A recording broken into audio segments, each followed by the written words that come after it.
This channel does not promote any violent, harmful, or illegal activities. All content provided by this channel is meant for an educational purpose only. और minority लोगों को हम एक बात कहते हैं, देखिए आप लोगों को दिल में दुख हुआ है वक़्फ़ प्रॉपर्टी के लेके, आप भरोसा रखिए बंगाल में ऐसा कुछ नहीं होगा जिसमें कोई डिवाइड एंड रूल होगा। বাংলাদেশ ভাগাভাগিটা মাননীয় মুখ্যমন্ত্রী প্রথম শুরু করেছে। অ্যাপিজমেন্ট পলিটিক্স, তোষণের রাজনীতি।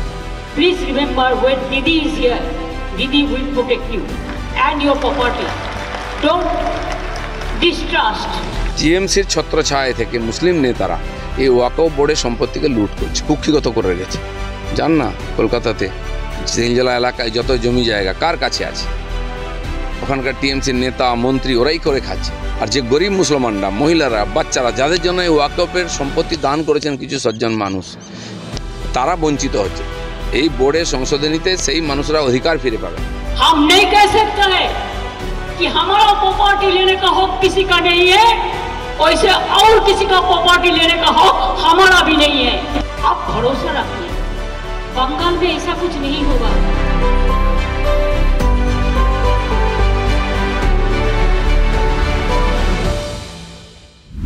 কি শুনলেন, কিন্তু কি দেখলেন বলুন তো? বৃহস্পতিবার সন্ধ্যায় জারি হলো একটি সরকারি নির্দেশিকা। সেখানে জেলা শাসকদের নির্দেশ দেওয়া হয়েছে উমিদ পোর্টালে তুলতে হবে ওয়াকফ তথ্য। কিন্তু এই যে ওয়াকফ নিয়ে এত আপত্তি রাজ্যের, তারপরেও কেন জারি হলো এমন নির্দেশিকা? রাজ্য সরকারের এই কোট আনকোট মেনে নেওয়ায় কি প্রভাব পড়তে পারে ভোটমুখী বাংলায়? সেই নিয়েই আলোচনা করব আজকে দ্য ব্রিফিং রুমের আরও একটি পর্বে। সঙ্গে আমি অভ্র। বৃহস্পতিবার সন্ধ্যায় একটি নির্দেশিকা জারি করল রাজ্যের সংখ্যালঘু এবং মাদ্রাসা শিক্ষা দপ্তর। নির্দেশিকায় স্বাক্ষর করেছেন দপ্তরের সচিব PB সালিম। কিন্তু কি রয়েছে সেই নির্দেশিকায়? সরকারি ওই নির্দেশিকায় স্পষ্ট হরফে লেখা রয়েছে রাজ্যের ওয়াকফ সম্পত্তি সংক্রান্ত সব তথ্য আপলোড করতে হবে উমিদ নামে কেন্দ্রীয় পোর্টালে। কেন্দ্র প্রতিটি রাজ্যকে তথ্য আপলোড করার জন্য যে 6 মাসের সময়সীমা বেঁধে দিয়েছিল তা এই নির্দেশিকায় স্পষ্ট। কিন্তু ওয়াকফ প্রসঙ্গে বাংলা প্রথম থেকেই থেকেছে নিমরাজি।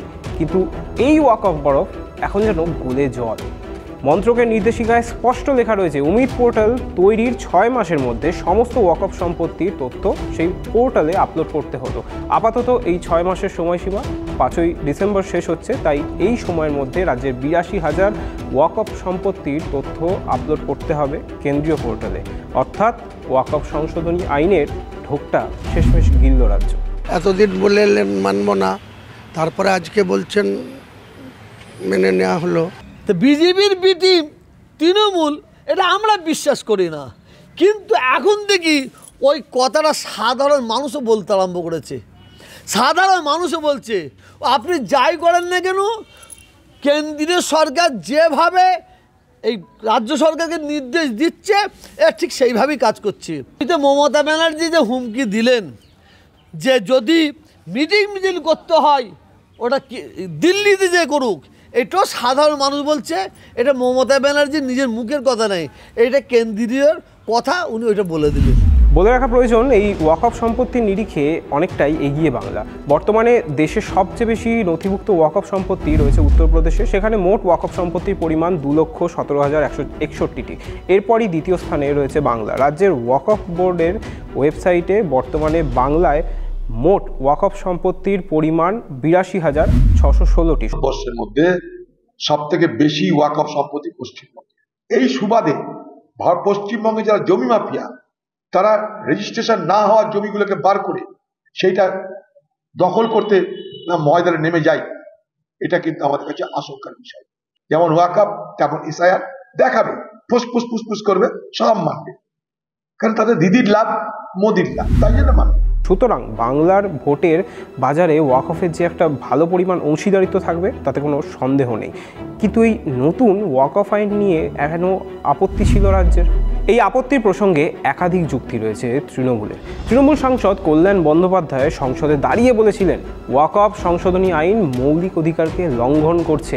শুধু তাই নয়, তৃণমূলের প্রতি স্তরের নেতার মুখে ওয়াকফ নিয়ে শোনা গিয়েছিল বিরূপ মন্তব্য। ওয়াকফ সংশোধনী আইন দিন শেষে মূল আইনের কাঠামোকে সম্পূর্ণভাবে বদলে দিচ্ছে বলেই অভিযোগ ছিল রাজ্যের শাসক শিবিরের। কিন্তু এই সব অভিযোগ বিরোধিতার পরেও ওয়াকফ সংশোধনী বিল পরিণত হয়েছে আইনে। তার মাস 7 পর সেই আইন মেনে নিয়েছে বাংলা। এই প্রসঙ্গেই বলে রাখা প্রয়োজন, ওয়াকফ সংশোধনী আইন নিয়ে সুপ্রিম কোর্টেও মামলা উঠেছিল। সমগ্র সংশোধনী নিয়ে আপত্তি জানায়নি শীর্ষ আদালত, বরং কয়েকটি ক্ষেত্রে দেওয়া হয়েছিল আংশিক স্থগিতাদেশ। আমাদের আপত্তির জায়গাটা নীতিগত, কারণ মোদী সরকার রাষ্ট্রায়ত্ত সংস্থাগুলোকে বিক্রি করার পর এখন নজর পড়েছে ওয়াকফ এস্টেটগুলোতে। আমরা কি করেছি, আমরা নতুন নির্দেশিকা জারি করেছি, কারণ আমরা সেই সম্পত্তিগুলো যাতে ওয়াকফের তালিকাতেই থাকে সেই এনলিস্টমেন্টের জন্য সরকার এই কাজ করছে। কারণ অধিকাংশ ক্ষেত্রেই দেখা যাচ্ছে নতুন কেন্দ্রীয় সরকারের নির্দেশিকা বলে আজকে 400 বছরের পুরনো প্রপার্টি সে কি করে লিঙ্কেজ এস্টাবলিশ করবে। 2002 সালের লিঙ্কেজ এস্টাবলিশ করতে পারছে না, ও 400 বছর আগের লিঙ্কেজ চাইছে। এই অসভ্য কালা আইনের বিরুদ্ধে নীতিগত প্রতিবাদ, কিন্তু তার সাথে সাথে সংখ্যালঘু এই যে এস্টেটগুলো সেগুলোর পাশে দাঁড়ানোর লক্ষ্যে যে গাইডলাইন জারি করেছে সেটা তাদের জন্য অনেকটাই হেল্প করবে এই নতুন নির্দেশিকা বলে যদি তারা কাজ করেন। ওয়াকফ বিলের বিরুদ্ধে আপনার রাত্রিবেলা আলো নিভিয়ে সবাইকে বার করে দিয়ে ওয়াকফ বিল পাস করেছেন। ওটার বিরুদ্ধে আজও আছে, ওইটার বিরুদ্ধে আজও আছে। কিন্তু নথিবদ্ধ আমার সরকারি, আমি এই ট্রান্সপারেন্সি, আমার কর্পোরেশনে কত জমি আছে ওয়েবসাইটে দিতে আমার ক্ষতি কী আছে?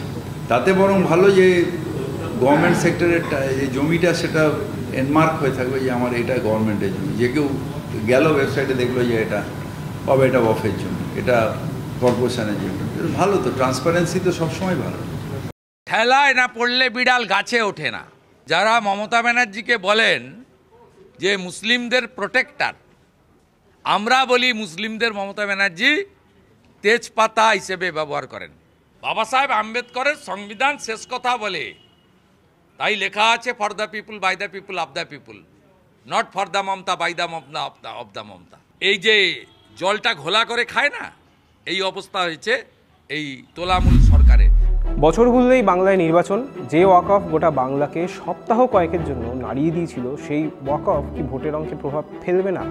কেন্দ্র যখন ওয়াকফ সংশোধনী বিলকে আইনে পরিণত করার পথে এগিয়ে নিয়ে যাচ্ছে, সেই আবহে ওয়াকফ বিরোধিতায় কেঁপে উঠেছিল বাংলা। শহর কলকাতা হোক বা জেলা, ওয়াকফ সংশোধনীর বিরোধিতায় প্রতিবাদ মিছিল, সংঘাত কয়েকদিনের জন্য রূপ নিয়েছিল অশান্তির।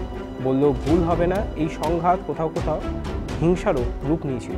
পরিস্থিতি সামাল দিতে আসরে নেমেছিলেন খোদ মমতা। একাধিক ইমাম সভায় গিয়েছিলেন তিনি। বাংলার যে কোনো দায় নেই সেটাও স্পষ্ট করেছিলেন। ওয়াকফ নিয়ে আমি আর বলবো না, নতুন করে আমাকে বারবার ডোন্ট ইনসিস্ট মি। ওয়াকফ আমাদের এখানে কোনো কোশ্চেন নেই। যদি ওয়াকফ নিয়ে আন্দোলন করতে হয় দিল্লিতে যান, এখানে নয়। বাংলায় আপনাদের কোনো প্রবলেম নেই, বাংলায় আমি আছি, মনে রাখবেন। এইটা নিয়ে আর গুলোগুলি করবেন না, গুলোগুলি করবেন না। যদি করেন সবচেয়ে বড় শত্রু আমি হব। কিন্তু সেই ওয়াকফকেই হাজার আপত্তি পেরিয়ে শেষমেশ মেনে নিল রাজ্য। তাও আবার নির্বাচন যখন দোরগোড়ায়। রাজ্যের সংখ্যালঘুরা রেগে যাবেন না তো? তৃণমূলের ভোটে প্রভাব পড়বে না তো? অঙ্ক বলছে বাংলায় 2011 সালের আদমশুমারি অনুযায়ী মোট 27% মুসলিম ভোট। গত 10 বছরে এই সংখ্যা যে অনেকটাই বৃদ্ধি পেয়েছে তাতেও কোনো সন্দেহ নেই। বাংলার এই সংখ্যালঘু ভোট ব্যাংকের একটা বড় অংশ রয়েছে মুর্শিদাবাদ, মালদহ, হুগলি এবং ভাঙড় সংলগ্ন এলাকায়। শেষ লোকসভা নির্বাচনের হিসেব বলছে রাজ্যের 78টি সংখ্যালঘু অধ্যুষিত বিধানসভা কেন্দ্রের মধ্যে 54টি বিধানসভায় এগিয়ে রয়েছে তৃণমূল। মোট ভোট পেয়েছে 46%। সামনেই বিধানসভা নির্বাচন, এই আবহে ওয়াকফকে স্বীকৃতি কোথাও গিয়ে ভোটের ময়দানে তৃণমূলকেই ব্যাকফুটে ফেলবে না তো? বলা বাহুল্য, রাজ্যের এই মুসলিম ভোট ব্যাংকে তৃণমূলের প্রভাবটাই সর্বোচ্চ, যা ফুটে উঠেছে খাতায় কলমেও। রাজনৈতিক বিশেষজ্ঞদের মতে তৃণমূলের অভিসন্ধি এই ক্ষেত্রে অনেকটাই অস্ত্র হিসেবে কাজ করতে পারে। ওয়াকফ নিয়ে তৈরি হওয়া ক্ষোভ বিজেপির বিরুদ্ধেও ব্যবহার করতে পারে তারা, কিংবা সেই কাজে ব্যর্থ হলে তৃণমূলেরই ভোট কাটতে পারেন হুমায়ুন, যদিও তার দল খোলাটা এখনও অনেকটাই আধারে। আপনারা দেখছিলেন TV9 বাংলা ডিজিটাল।